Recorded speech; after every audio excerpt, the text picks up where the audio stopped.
nothing but the truth. Hello, I'm Raj Chengappa of India Today and your host for Nothing But the Truth. This is my weekly X-ray of key issues that matter to you without holding back on the truth.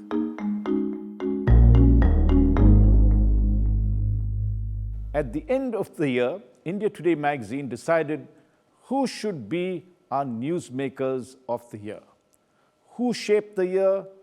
Who forced countries, institutions, and people to rethink their assumptions? In 2025, there were many major developments that made news. Wars, assembly elections, economic uncertainty, technology shocks.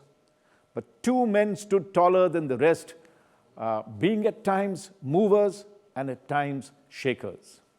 They are Prime Minister Narendra Modi and US President Donald Trump. At first glance, they couldn't be more different. One leads the world's largest democracy from New Delhi, the other the world's most powerful democracy from Washington. Their political styles, ideologies, and constituencies are not identical. And yet, when the year began, the compulsions driving both leaders were strikingly similar. Both were seen as strong men who had entered uncharted political territory. Both were well past 70, and for both, this phase of leadership was no longer about political survival, it was about legacy. For Narendra Modi, that legacy question loomed especially large. At 75 years of age, Modi had already created history in 2024 by winning a third consecutive term, equaling the record of India's first Prime Minister, Jawaharlal Nehru. But there was a crucial difference. Unlike Nehru's Congress, Modi's BJP failed to secure a simple majority in the Lok Sabha. If you recall, the party won 240 seats, falling short by 32 seats of the halfway mark of 272. For the first time in his decade-long prime ministership, Modi had to depend on allies, mostly, if you recall, Chandrababu Naidu's Telugu Desam party, or the TDP and Nitish Kumar's Janata Dal United, or JDU, to stay in power.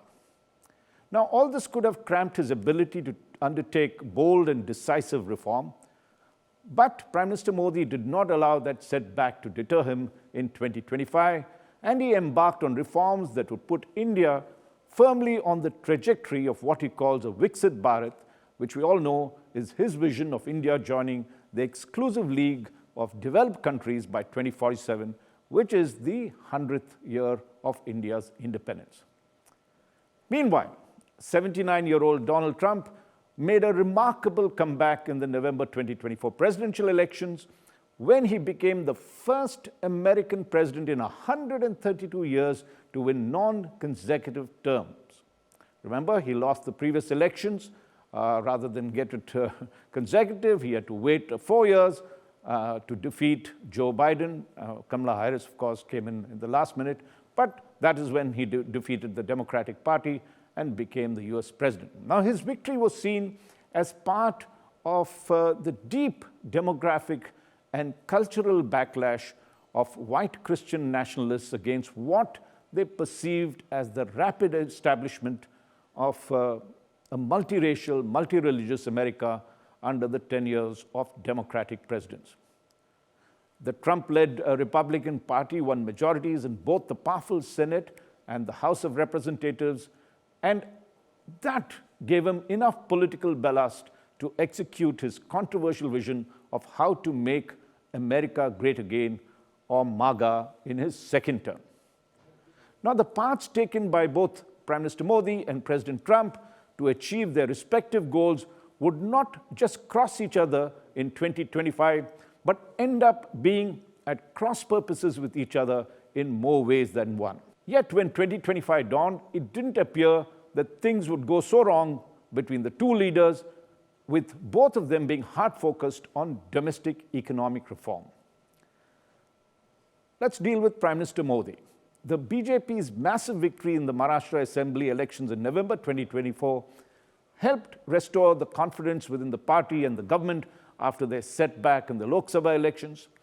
the Prime Minister seemed to have got his mojo back, and it set the stage for what Modi himself began calling the Reform Express. One economist who closely tracked the government's thinking explained the political logic behind this major pivot that happened. Of course, he spoke to me on anonymity, and he told me the diagnosis of why the BJP didn't win a parliamentary majority on its own was jobs, jobs, jobs. That was the way he put it. And he said reforms then became the cure, and the urgency to implement became an imperative in 2025. It was now or never for the Reform Express that Prime Minister Modi had flagged off. So that urgency defined 2025 for Prime Minister Modi. And the first major signal came on February 1st with the union budget presented by Finance Minister Nirmala Sitharaman, where middle-class taxpayers received what is seen as a windfall. If you recall, the government raised the nil tax liability, meaning you don't have to pay tax, and the ceiling was from rupees 7 lakhs income annually to rupees 12.75 lakh per annum. Nearly 10 million taxpayers, or a third of India's taxpayers, stood to benefit from this measure. This was not just a fiscal giveaway. It reflected a deeper shift in the government's economic thinking. Until then, the Modi government had focused largely on what we call supply-side economics, which involved investing really massive amounts of public money on infrastructure such as roads, ports, railways, and on energy in terms of electric plants or plants that generate electricity or on renewable energy. Now, in 2025, that emphasis seemed to have shifted decisively towards what is called boosting demand and consumption.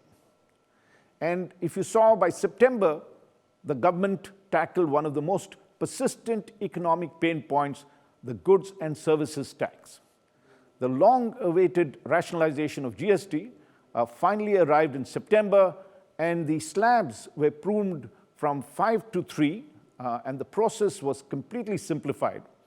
And the government made it clear, and this is the Modi government, made it clear that it was willing to forego revenue in order to stimulate consumption. Consumption was the key that we were talking about, to stimulate demand and consumption, which means that we will, as we consume, manufacturing and others benefit, and they invest more to make more goods, and that's the whole idea, put very simply. Importantly, the Reserve Bank of India backed the government's intent, and over the course of 2025, the RBI cut the repo rate by a full 1.25 percentage points, and it brought it down from 6.5% to 5.25%. Now, why is that important? Because banks passed on the benefits, credit became cheaper for you and me and for businesses, and lending picked up. The impact was visible by the second quarter of the financial year. India clocked an impressive 8.2% GDP growth, making it the world's fastest growing major economy. And when I spoke to RBI Governor Sanjay Malhotra, he described this moment memorably, and he called it India's Goldilocks moment, which is a rare phenomenon when growth is high and inflation remains low. The BJP-JDU victory in Bihar in November, the assembly election that was held in November, was another major boost for Prime Minister Modi, and it saw him push on the reform pedal even harder. Soon after, the government announced that it would finally implement the long-pending labor codes, which consolidated something like 29 outdated labor laws into 4 modern frameworks that covered wages, industrial relations, social security, and working conditions. The focus, of course, remains squarely on job creation, which I mentioned to you earlier, while ensuring worker protection. And then, as we saw in the last month of the year, in December, there was a burst of legislative activity in Parliament towards ensuring that the reform process, in fact, speeded up. And the government opened the insurance sector to 100% foreign direct investment. sending a strong signal that India was ready to trust global capital with its long-term financial architecture. And the government also passed, this is a bit of a mouthful, the Sustainable Harnessing and Advancement of Nuclear Energy for Transforming India, or Shanti Bill, which overhauled decades-old nuclear laws. And for the first time, India ended the state monopoly or the public sector monopoly in nuclear power and allowed full private sector participation. Very importantly, it also addressed civil liability concerns that had kept foreign investors, particularly US investors, away since the 2000 Indo-US nuclear deal.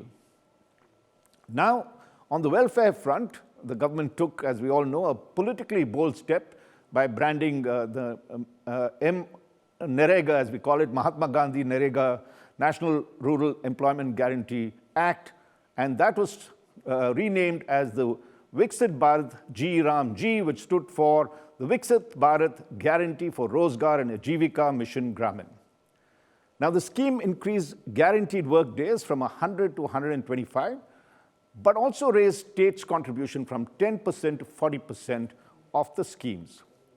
The opposition accused the government of politicizing welfare and pushing its Hindutva agenda by renaming it G Ram G. The government argued that the scheme was 2 decades old and desperately needed reform.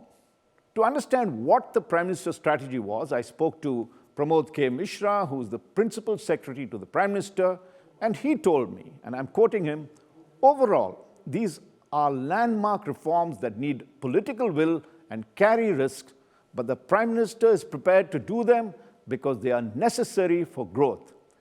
And he went on to add, it is full speed ahead for the Reform Express. That was the Prime Minister's Principal Secretary, Pramod Mishra, talking to me on that. Now, on the new focus of boosting demand rather than focus on supply-side economics, Mr. Mishra didn't agree with that proposition, and he told me it's not about either supply or demand. This government continues to back the supply side while also boosting demand, and the results are already very visible. As we have seen, the GDP growth had surged in the last quarter and is expected, overall the economy is expected to do much, much better than the previous year.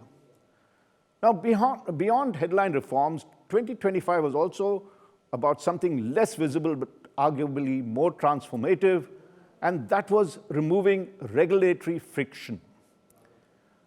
Former Principal Secretary Nupendra Mishra, Principal Secretary to the Prime Minister, Nupendra Mishra, whom I spoke to, believes that the Prime Minister is acutely conscious that his third term will define his place in history. And as Mr. Mishra put it, history will judge a Prime Minister not just by what he builds, but also by what he dismantles. And to that end, Prime Minister Modi set up a series of high-powered committees and instructed them to focus on process change rather than lengthy reports and to declog what is known as the regulatory cholesterol, which was in many senses holding back India's economic growth, particularly in the MSME sector or the micro, small and medium enterprises sector. Now, one of the committees that the Prime Minister set up on what is called non-financial regulatory reforms was headed by former Cabinet Secretary Rajiv Gauba. Its task was to ease the burden on MSME enterprises, which were grappling with nearly 1,400 compliances annually. Licensing was replaced with registration, and inspector-driven checks gave way to technology-based overnight certifications.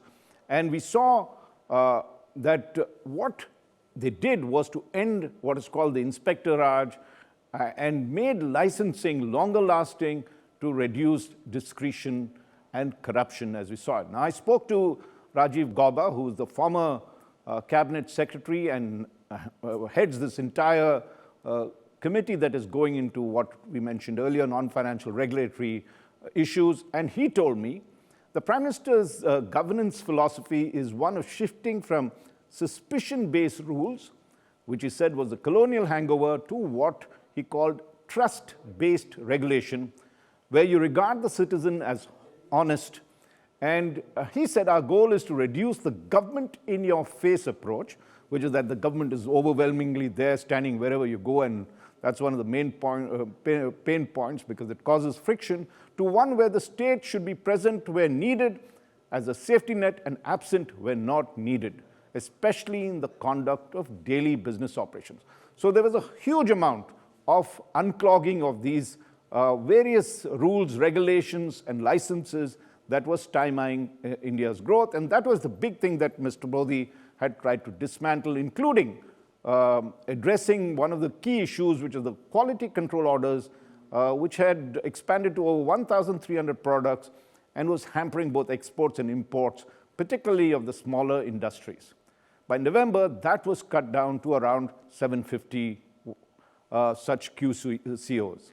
According to Principal Secretary Pramod Mishra, whom I mentioned and had spoken to earlier, he said all these reforms are designed to improve productivity, encourage entrepreneurship, and reduce the everyday friction of economic participation.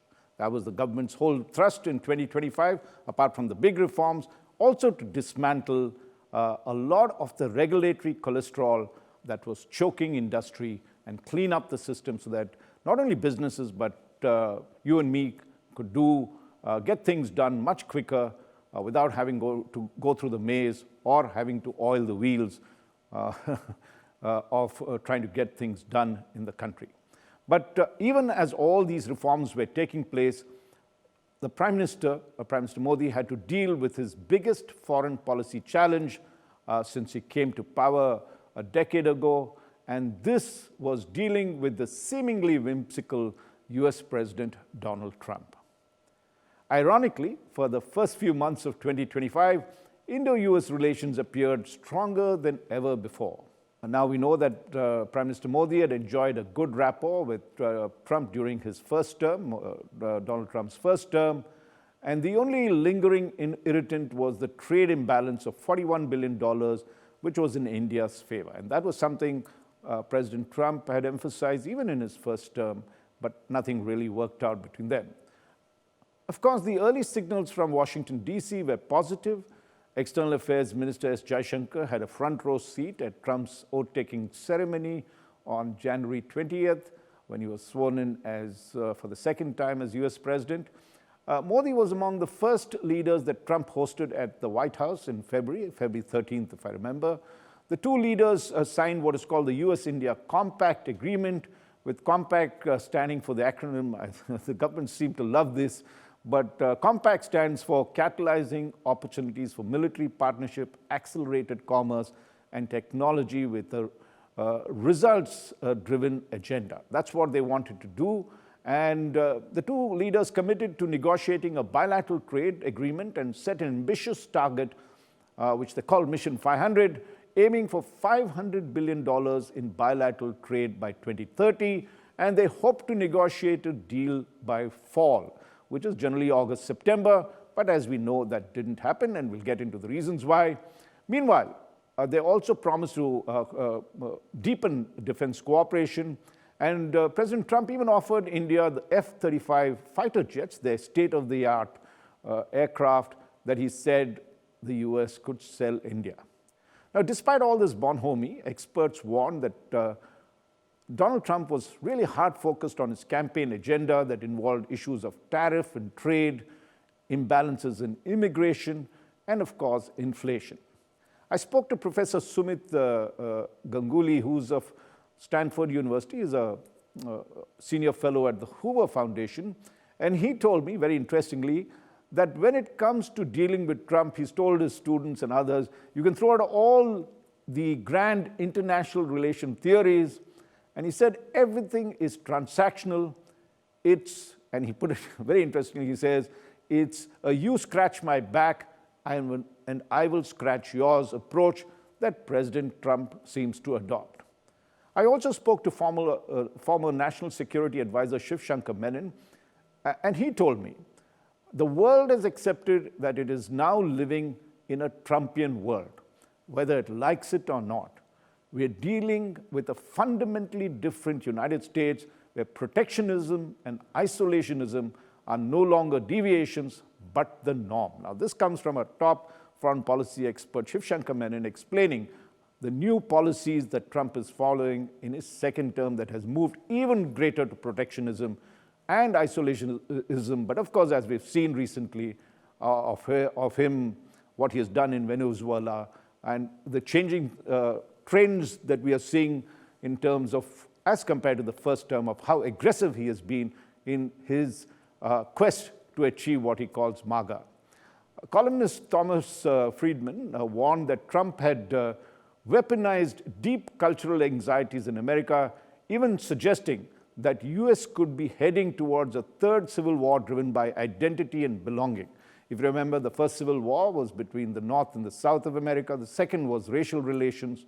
And the third seems to be this new big thing, which I talked of earlier, the white Christian nationalists and the fear of migrants coming in, not only taking their jobs, but changing the very nature of America. And that is what he talks about when they talk about being driven by identity and a sense of belonging. Another American expert that I spoke to cautions against overreading Trump's perceived personal friendship with Modi. Remember, every time Donald Trump says, he talks of Modi as my good friend, but then, of course, taunts him on various other fronts. And this expert told me that though the two leaders enjoy very warm ties, the Indo-US relationship is governed by hard campaign commitments, especially on the issues that I had mentioned earlier, immigration, trade, and inflation.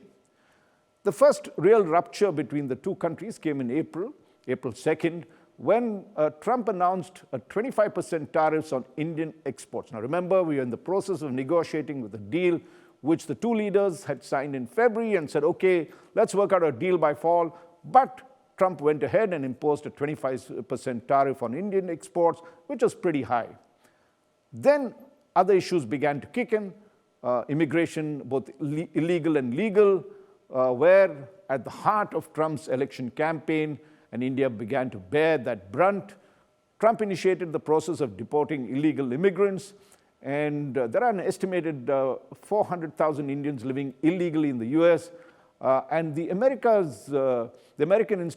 Department, the agency that deals with it, called Immigration and Customs Enforcement, or ICE, began to crack down. And when photographs of the first batch of illegal Indians being deported on chartered aircraft appeared, when they landed in India, their legs were chained and they were wearing handcuffs, and that created an enormous uproar in Indian political circles.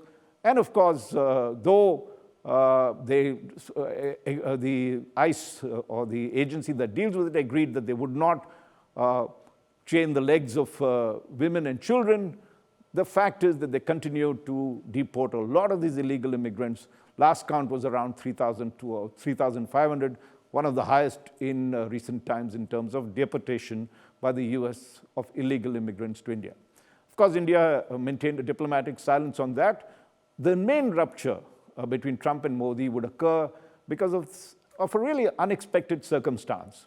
If you remember, after the terror attack in Pahalgam on April 22nd, Prime Minister Modi ordered the Indian Armed Forces to launch aerial strikes on 9 sites in Pakistan, mostly in the heart of Pakistan. And on May 7th, the Operation Sindoor began, as the mission was called, and it triggered, as we know, the 6th Indo-Pakistan War that would last for 4 days before the two sides agreed to a ceasefire on May 10th. While India maintained that it was Pakistan that begged for a ceasefire, embarrassingly for Prime Minister Modi and India, a Trump post on Truth Social claimed that Trump had brokered the peace. Now, India's refusal to validate Trump's mediation claim proved to be an inflection point, and relations turned frosty between the two countries. In fact, Indo-US ties reached the lowest in August when Trump imposed an additional 25% tariff on India over Russian oil imports, taking the total to 50%. That put us in the highest bracket, along with Brazil, in terms of the high tariffs that Trump had imposed for someone whom he claimed was a friend of the US. I spoke to former Indian ambassador to the US, Arun Singh, who summed up the damage caused by all these things, all these going-ons in the past 6-7 months, and he said the real harm is psychological. The perception that Indians now have is that the US is coercive and unreliable, and this feeling has deepened. Remember, in the last 2 decades, India had actually overcome what Prime Minister Modi had called the hesitations of history. We were never really friends with the US in the way that their allies were, and in the last 2 decades, great efforts were made to deepen the friendship between the two countries, and this was something that began to hurt, especially the fact that they started deepening their relations with Pakistan after the Operation Sindoor. That was something that caused India a lot of discomfort, and the notion, Trump virtually dismissed the notion that in the past that we used to look at that India was a major pivot against China, and therefore the US would want to maintain better relations with us at all times. That assumption Trump blasted as well. But despite the repeated taunts that Trump gave India, Prime Minister Modi very sagaciously chose restraint. He diversified quietly partnerships with other countries, drew red lines when it came to negotiating with Trump, and stayed focused on reform, refused to yield to demands to open India's agriculture sector as well as its dairy sector, and then diversified to trade relations by signing deals with the UK, New Zealand, and Oman, besides New Zealand, negotiating one with New Zealand, and now on the verge of striking a trade deal with the European Union. And all this, the government hopes, would impact the draconian American tariffs on Indian exports. Very interestingly, if you take a look at the entire Trump episode, there's one way of looking at it, which is like an oyster that needs a foreign organism as an irritant to secrete layers of nacre in self-defense. That, if you look at the way a pearl is formed, that eventually forms a beautiful pearl. It requires an irritant for the oyster to actually form that pearl. And Trump's interventionist approach may push India to explore better possibilities. He could be the irritant that causes the pearl for India in terms of looking ahead. But let's not forget there are lessons that we need to learn from 2025. It is for Prime Minister Modi to bring about the necessary recalibration in the country's foreign policy in 2026 based on whatever has happened and the way Trump has been behaving. And it is for us to decide, or India to decide, what kind of superpower we want to be, whether we want to compete with China or with Pakistan. And then let's look at other issues which are domestic, whether our states measure themselves against each other for ease of doing business, or shouldn't we start comparing ourselves with high-flying trade countries like Vietnam and South Korea, not just be satisfied to say Maharashtra beat Gujarat or whatever it is. Our benchmark should move towards Vietnam and South Korea on how they do business and learn from that, and therefore diversify our trade relations and make us more export-worthy than what we are now. Another key question, as we've all confronted this winter in Delhi, in the capital, as well as in other places, whether we would allow our cities, including the national capital, to become hellholes of pollution. And let's not forget, a lot of civic bodies have corruption, whether we would still have that. And what we require is really a civic revolution that facilitates both ease of living and ease of doing business. The Prime Minister has launched on many of these issues in 2025. We'll have to push that harder in 2026, particularly as we see if our cities become unlivable, there's no way we could be doing business. Now, Prime Minister Modi is one of these rare leaders endowed with a long horizon vision, and he has demonstrated that in the past 2 decades as Prime Minister, and he has the wherewithal to steer India through these turbulent times. But it was the raft of economic reforms that Modi initiated in 2025, and the resilience the Prime Minister displayed amid an adverse environment, along with Trump's role, Donald Trump's role in the global churn that impacted India over the year, which has made India Today magazine hail them as Newsmakers of the year 2025. Thank you for being with me in this episode of Nothing But the Truth. I look forward to having you with me next week. Nothing but the truth.